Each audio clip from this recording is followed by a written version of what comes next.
You're listening to the Teach Better Talk podcast featuring expert educators eager to share progressive tactics to reach more students. Teach Better Talk is created by teachers and fueled by passion. Let's get started.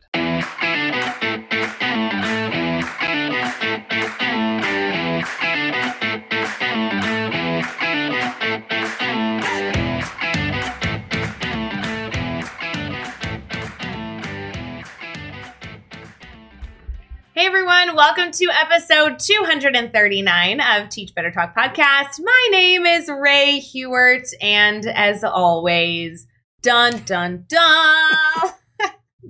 Guys, I'm here with Jeff. What's up, Jeff? I don't understand the sound effects, but I kind of hope that Chris takes it and we use it a whole bunch of other places from now on forward. So. Wait, you know what? Chris really enjoys when I'm funny, and he laughs when he's editing our podcast recording, and so I hope he gets a good chuckle in. I don't know what you're blabbing about, Jeff. I'm not. I'm good. I'm good, Ray. I'm excited. This is our first. I was about to lie. I was about to say this is our first time recording in the new year, but we just recorded 3 episodes like 2 days ago. We just recorded on Saturday, and now we're recording now. This is the first Monday night of recording for the new year. So that's exciting, right? It's very exciting. I was actually thinking, I know we have a really great episode we're going to get to on a topic that I felt was really relevant and interesting. But before we do that, I do want to get into something cool that podcast listeners need to make sure they do today when they're listening that the episode comes out, because it's the last day of something really important on the team. However, can we first do what's up, Jeff? How are you? How's life? We haven't done that in a while. How are you, buddy? What's up? I'm good. Things are good. Yeah. I smashed my head today. Can you see this? I think it's gonna scar. It's bad. It hurts.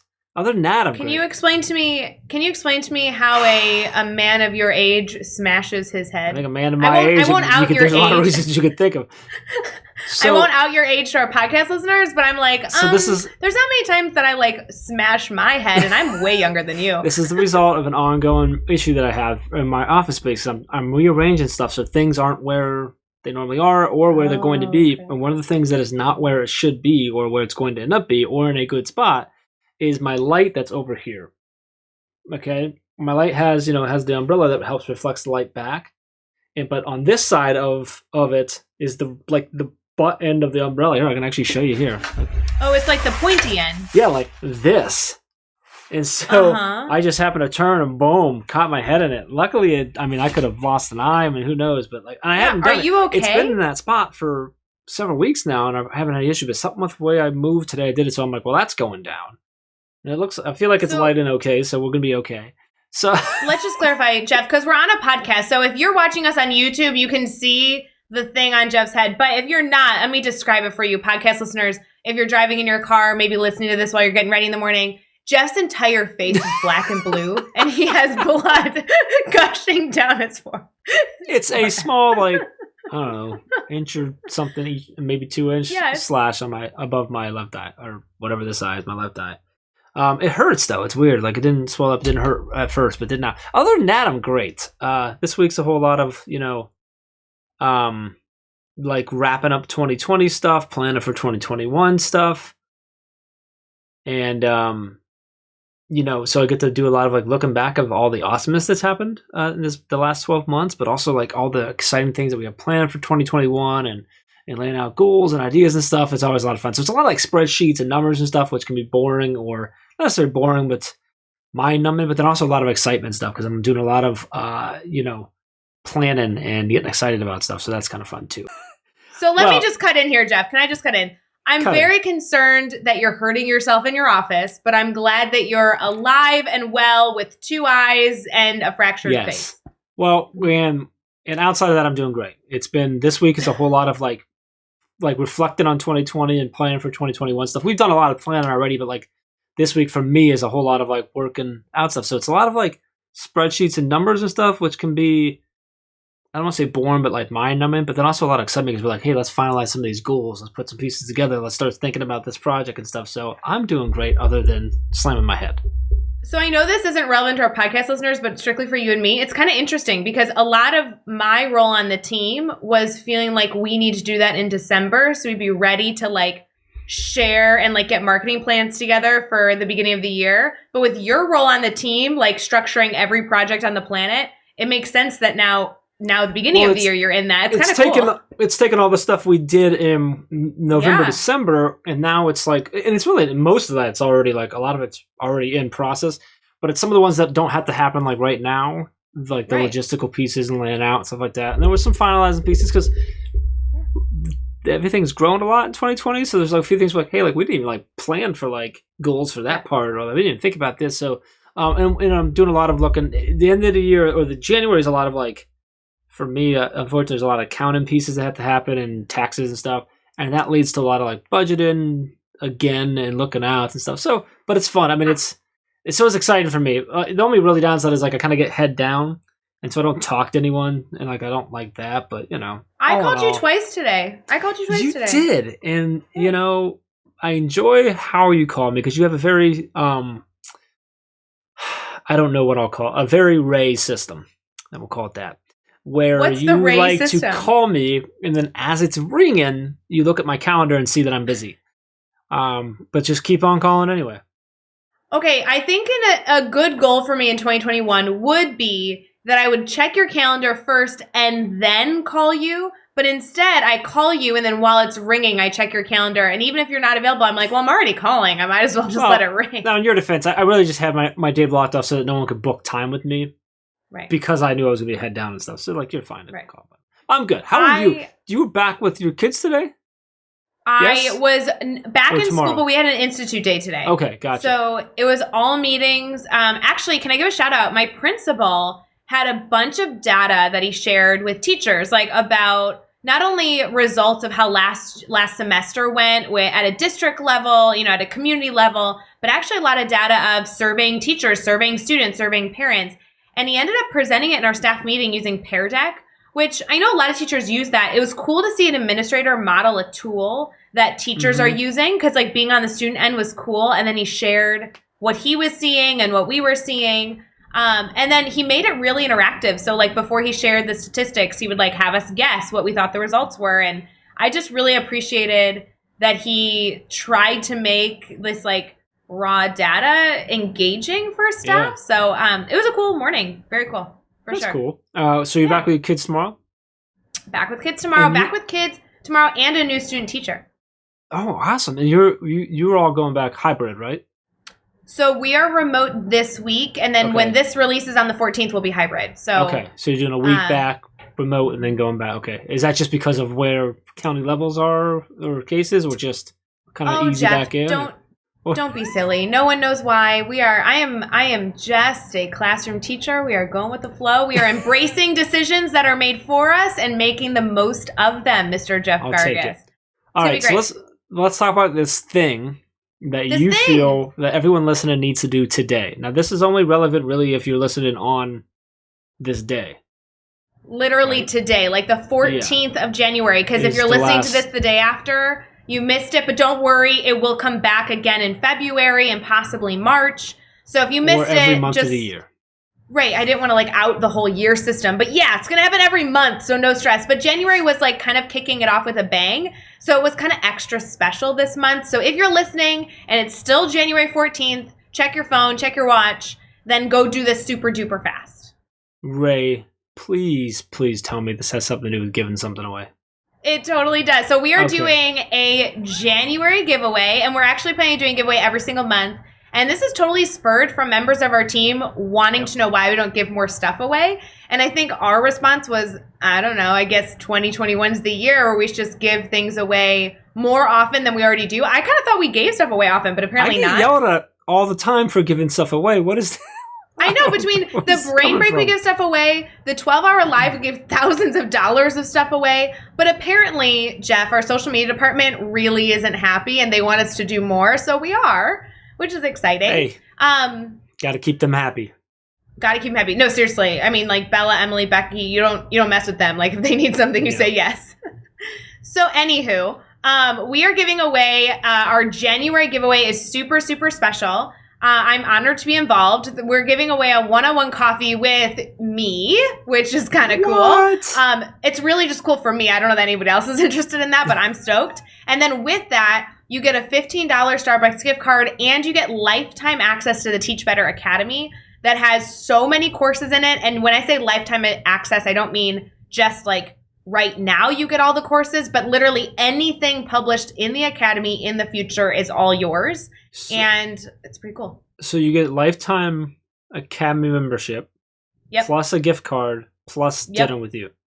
No, it's like a hangout session. Sorry, not dinner. It coffee. Could be dinner, I guess. Yeah, I guess. Coffee. I mean, you could eat dinner while you're on with the virtual hangout. We could go on a date. It could be great. Yeah, I'm all in. I thought, and apparently I was wrong. I thought when I approved the giveaways that it was just a gift card, but I'm pretty sure the other stuff got added. But I'm all for it because I'm pretty sure I didn't read any of them anyways. I just approved it because let's face it, I don't question Bella, Emily, or Becky. I just kind of do what I'm told. That's awesome. Well, I was excited they were setting me up on coffee dates because I'm like, sign me up. I want to talk to hang out with more people. And then I asked appropriately, do I get a Starbucks gift card because I have to get coffee? And their answer was no. No. So the Starbucks card's cool. Hanging out with you is cool, but like I hope people listen. I hope you realize the value of the courses, because right now there's like $800, $900 worth of courses in there. Plus all the free ones. Plus, we're releasing a new course every 30, 45 days. So, like, there's another, like, 12 coming this year. Yeah, which means, Dave Schmitto said that whoever won lifetime access should be really young so they could really milk the lifetime access. So, I'm just saying. I remember. Okay, so go ahead. I was going to ask how to win, but you go ahead and tell your story first. That's probably what people want to hear, but I just want people to know that Jeff Gargas decided we could give away lifetime access, and I vividly remember the day. It was like literally, Jeff, I think it was my first year on the team, and I was like, I think the Teach Better team is so awesome. And you said we were giving away lifetime access to the Academy. This was years ago, and I looked at you and I was like, that can't actually be a prize. And now I'm like, woo, let's do it. So I've learned. Hey, you know, it's awesome. That's awesome. So, all right. So in February's got a lot to live up to, but okay. All right. So how do I win? Okay. This not me, this but month, like if I'm listening, how do I win? I don't really want to. Yeah. Jeff Gargas can't win. But if you're listening and you're listening to this on the 14th, it's 3 steps. And it's 3 steps all focused on Instagram. So if you don't have an Instagram account, no kidding, just make one and it will count. Like even if it's not like legit your favorite account ever, like it's super easy. But you need to go follow the Teach Better team on Instagram. That's step 1. Step 2 is there's going to be a picture and you need to share that in your Instagram story and make sure to tag us in the Instagram story at Teach Better Team. And then the last thing is that on that picture, you need to comment the word boom. And that will be the last step. So seriously, it's like super easy. I know it's 3 steps, but follow, post in your stories and tag us, and then comment on the photo. That's boom. My favorite thing ever. Whose idea was to add boom? Bella and Emily. Bella and Emily get something from Jeff. We'll figure that out. They're That's so awesome. I love it. All right. So first thing, go to Instagram.com/TeachBetterTeam, or if you're on the app, just search Teach Better Team. Find that picture in our stories and add it to their story. The picture is like a post. It's a post. So it's a you post, can just share so they can find it anytime they don't. Okay, and then share it and make sure you put boom. I love it. Boom. I love it. So see, even if you're newer to Instagram, this is forcing you to learn how to add text to a picture, how to share a post. Like, we're educating constantly. I love it. Wait, and great point, Jeff. If you don't know how to do one of the steps, guys, don't go for the giveaway. Like, just DM us and we'll show you. I would love to help you get yourself registered for this giveaway. Bella, your login information, she'll jump in and take care of it for you. She totally would. So we don't condone sharing your social media profile information with anyone, but just Anyway, all right, let's get into this episode. So, Evan Erdberg, who is our guest for tonight, good dude, doing some really cool stuff. A little bit different than some of our other guests. Not a classroom teacher. He's a CEO and founder of Proximity Learning. But he's been in the online digital learning space for, he set up over 20 years now, in a variety of different ways. But he started this company, Proximity Learning. They've been going for a while now. And what they're really trying to focus on is providing districts the option of virtual teachers being streamed into classrooms when there's teacher shortages, when they don't have anyone to be in the classroom. And you're in that moment where you're a little worried, where maybe all you can afford to do is either push kids into another room or a sub that maybe isn't as in tune with the instructional practices. This is a way for you to get that gap filled. I love their focus on what they're trying to do. So I really enjoyed that. I enjoyed his story. I always enjoy, entrepreneur stories when they come on. He went that way a little bit. So good episode. Excited for everyone to listen to it. Ray, anything you want to throw in before we jump in? I would love for all of you to listen with the lens of somebody seeing a problem and being eager to solve it. So whether this be the dilemma that really hits somewhere special, we're like, it's so inspiring that he did this, or you have your own problem you see in education and you are trying to seek a solution for. It was a really cool theme in this episode. I really appreciated that. I love it. Let's get to episode 239 with Evan Erdberg. Hey everyone, I am so glad that you're enjoying the episode so far, and I just want to give a quick shout out to all the speakers a part of the Teach Better Speakers Network. Our Speakers Network is continuously growing to offer all of our network the most diverse lineup of educators humanly possible to serve your needs, whether it be in the classroom or just coaching your coaches. You can see the full list of the speakers a part of the Teach Better Speakers Network at teachbetter.com/speakers network. We so appreciate these amazing educators who continue to share their insights, and it's a great spot to head over to if you are looking to connect with other educators and or bring someone in with your staff to motivate and talk about best practices. Head over to teachbetter.com/speakers network for the full list. Let's get back to the episode. All right, we're here and we are chatting with Evan Erdberg. And Evan, awesome to have you on the podcast, man. Super excited to talk to you, to learn about you and what you got going on. But before we get too far into the questions, man, how are you feeling right now? I'm feeling pretty good and healthy, man. I mean, besides gaining the COVID-15 from staying home for 5 or 6 months, I'm okay. Well, Evan, we're super glad you're here. Jeff and I are really excited to dive into the typical questions, really learn about all the support you have and continue to provide teachers. Before we get too far in, would you mind kind of answering that silly question of like, hey, Evan, what do you do? Sure. So I actually founded and run a company called Proximity Learning that actually provides virtual teachers into school districts when they can't find the teachers locally. So we've been doing this for almost 10 years now. And because of COVID, now it's become mainstream. So we've been here, and that's kind of what I've been doing and keeping myself busy with. So that spurs on a question from me here, Evan. Wondering, obviously things have changed a lot, everything with with COVID and shutdowns and stuff. Would assume that would have a positive impact on your business. How much has business and things changed for you and your team since past last March? Well, a lot of things have changed. Last March, only about 20% of school districts in the country actually had online education as part of their curriculum. Now 100% of school districts do. And so we're seeing mass adoption and acceptance when before it was a lot of reticence. Two, we are seeing a mass exodus of teachers, which, there was always a teacher shortage, and that's what we were here to help, bridge the gap. But now it's becoming, a crisis because teachers don't want to go back to school and they'd rather not work or stay at home than even, take the chance of going back into school. So we're in a whole new world of teacher shortages, and it's pretty scary. It's pretty scary to see where it's headed right now. And so then one of the things that your team does and what you offer is a district who might be seeing a more extreme shortage than normal, or the inability to find the teachers that they need. Your team can come in and provide that assistance while they figure out, while they get their new staff up and running.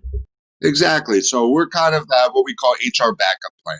So normally, if there's no teacher, a student, if they're lucky, their sub would be a retired teacher, right? And they'd have at least the understanding of how to run a classroom and teach the curriculum. But most students do not get that lucky. Most substitutes may or may not have graduated college, might just have graduated high school. They have no training. They're really just sitting there, in order to keep order in the classroom. So no instructions happening until they find a teacher. So what we do is we come in and partner with the district to say, all right, great, keep that facilitator there for ensuring the class maintains order, but then let us stream a highly qualified state certified teacher in virtually live every day to lead instruction. So at least they're getting instruction from a content, certified teacher. And we stay in that classroom until they can fill that position locally. So the students don't have to, go without education. In some parts of the country, there's instances where a school can't find a teacher for a year or 2 years, and those kids would lose that year or 2 years of education. So we kind of bridge that gap to make sure students have a fighting chance to be successful no matter where they are. And we allow a school district the time to find a teacher. Gotcha. So this whole story, just with you starting a company and you running this, gets me excited as an entrepreneur myself to ask this next question. So one thing we always talk about on this podcast is overcoming failure. And so I'd love to hear this from your side. If you could share a story with us about a time that you've had a failure, kind of take us there with you. What happened? How did you overcome that? And then what did you take away from that experience? Yeah, we've had a lot of failures over the years, because it's brand new territory. I would say one that really sticks out is when we first started doing our instruction, we wanted to go into something that was, a curriculum that was not combative. So we did world language, for the first year or two. We did Chinese, we did ASL, and then we were feeling pretty confident that we knew what we were doing. And so we were like, let's try math and science. So we tried math and science following the same instructional strategies that we did with world language, and we completely bombed that year. I mean, teaching a core language is way different than teaching a world language. And the expectations we placed on the teachers were not correct. And so we failed that year, and we did not renew that client. And it was definitely our fault because we didn't realize what we were doing. And we modified our instruction and learned from it, and really changed the way in which we actually taught online. Because taking a great teacher who's a phenomenal in-class teacher and putting them online doesn't mean they're going to be a dynamic, successful teacher online, because it requires completely different skills. And we learned that the hard way. And so I would say that was a pretty big epic fail the first probably 2 or 3 years of business. Gotcha. The big piece of that is obviously reflecting on that and saying, okay, how do we do this better? How do we support our teachers better and make sure they're ready to take on this task? So I love that. Let's flip it now. Let's talk about a successful moment. And this could be something big or something small, but tell us what happened. Why was it a success for you? And what did you take away from that experience? Yeah. I would say probably about 5 years ago, maybe 6 years ago, Roswell Independent School District in New Mexico communicated with us that they haven't had a math teacher in their 3 high schools for about, I think it was 3 or 4 years now. And so their students were, failing the state test. I think 80% of their students failed the state test. And so they asked for our assistance. And so we came in, and this was our first real big math initiative. And we supplied math teachers across all their high schools. And in the first year of service, the kids went from 80% failing to 80% passing the state test. And so it was a real testament to that, we can actually do it. It was the first time where, the vision of the company actually, showed itself, that we could actually help kids, educate virtually, when they don't have a teacher there in front of them. Evan, something I really appreciate about the work that you do is supporting students while supporting teachers. I think that's a big focus, and whether it be a focus in 2020, 2021, as we continue with remote or hybrid learning, or it's just a focus years ago or years in the future as we move forward from this pandemic, that we really need to ensure that our schools are supported, not only for the sake of our teachers, but also for the sake of our students. So that really gets me excited to know that there's somebody out there doing good work. I actually sit on a board for the state of Illinois for middle schools, and this is a constant conversation, is that some districts really struggle to staff their buildings. And I'm really excited to chat with you because it seems like you guys are truly making this problem a priority. When it comes to what's exciting you in education and everything that you're involved in, What do you feel like is really fueling your fire and keeping you excited about the work? I guess there's really two things. I mean, one is, you know, I've been in sales for many years, even when I was 17 or 16, selling water balloons in the park.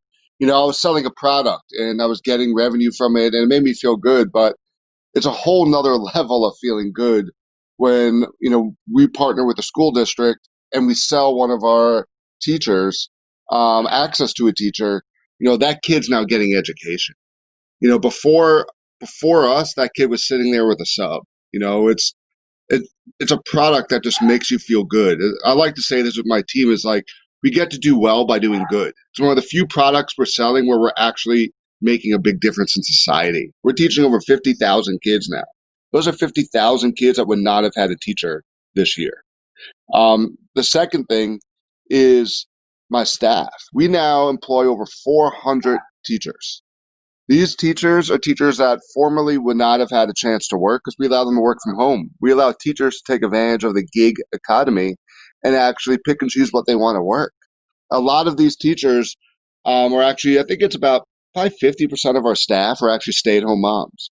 They were disengaged from education because they want to, stay at home with their children. And they actually still wanted to work, but they couldn't go to school full day.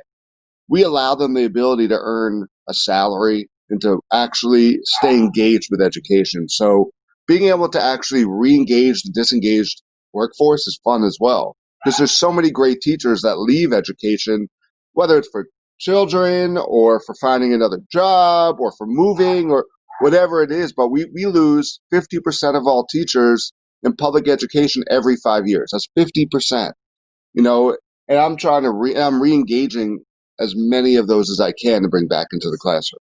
So I think those are the two things that kind of excite me every day when I wake up.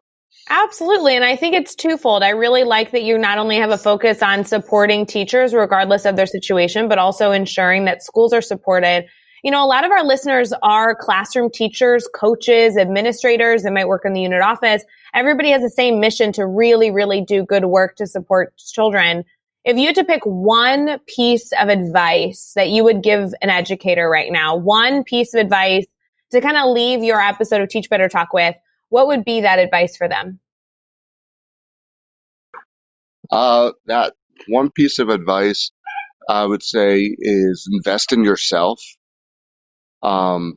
Just like any other job, the better you become in your profession and the more you go up and above what's expected every day, the more you'll be recognized. Being a teacher is so valuable in today's society. The gift of education is the one free thing all kids get, and getting access to an amazing teacher is key to that promise. So being able to be the best teacher in the classroom and reinventing, because every couple of years technology changes, instruction changes, but being ahead of it, allows you to also be more valuable. Because let's say you don't feel valued at a school district, well, now there's companies like ours or other school districts that would be willing to give you your value. So I see it definitely changing and moving more towards, a value system for teachers. And so I would definitely say, make yourself the best educator you can. I like it. Invest in yourself. Continue to grow. I love it. Evan, I'm going to do the next 6 questions. I'm going to throw them at you. Your goal is to answer each one in 15 seconds or less. Are you ready to roll? All right, man. What is one EdTech tool you cannot live without? I think a lot of people would say that. I think that's pretty accurate. Give us a good book you're reading right now. Sure. I'm reading one called Never Split the Difference. It's from the FBI investigator, the head FBI negotiator for, terrorists and hostile environments, talking about how you can really negotiate to get what you want. Who do you need to follow on Twitter or Instagram today? I mean, I love Elon Musk. I'm sorry. He's moving out here to Texas, but he inspires me and inspires everyone by thinking to the future. And he hopefully inspires people to be scientists, engineers, mathematicians, and that's awesome because we need more of that and less of trying to be a professional basketball or football player. What's a good YouTube channel, website, or podcast educators should check out?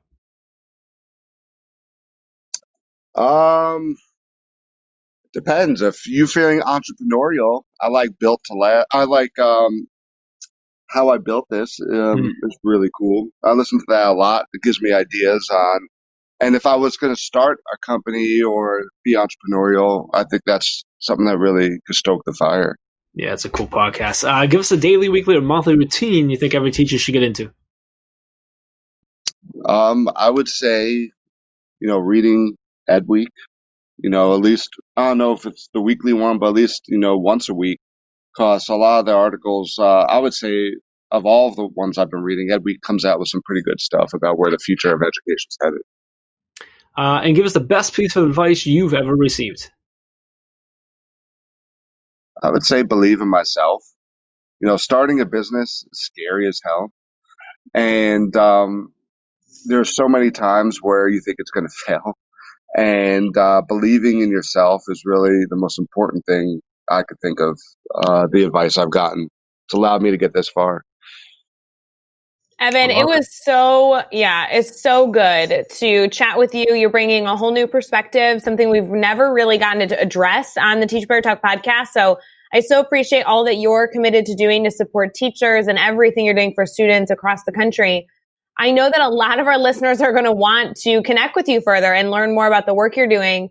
Would you mind sharing with us how they can stay connected, whether it be a website, Twitter, Facebook page, whatever works? Yeah, I mean, of course, if you go to proximitylearning.com, we're always hiring. So if you want to work remote, please come. But same thing, if you want to connect with us, most of our contact information is there. I'm on LinkedIn as well. If you search for Evan Erdberg, you can find me and connect with me. There's a lot of, innovative things coming down the road. One thing that also I've been working on is I've been helping to assist the National Virtual Teacher Association, grow. We've adopted them at Proximity Learning because they have a standard of observation rubrics online and even a certification for teachers to teach virtually. And so we're adopting it at Proximity Learning. I would highly recommend any teacher to look into that. Kind of like national board certification. This is for teaching you to teach virtually, and it's really cool. And so I would highly recommend, for teachers to take a look at that too.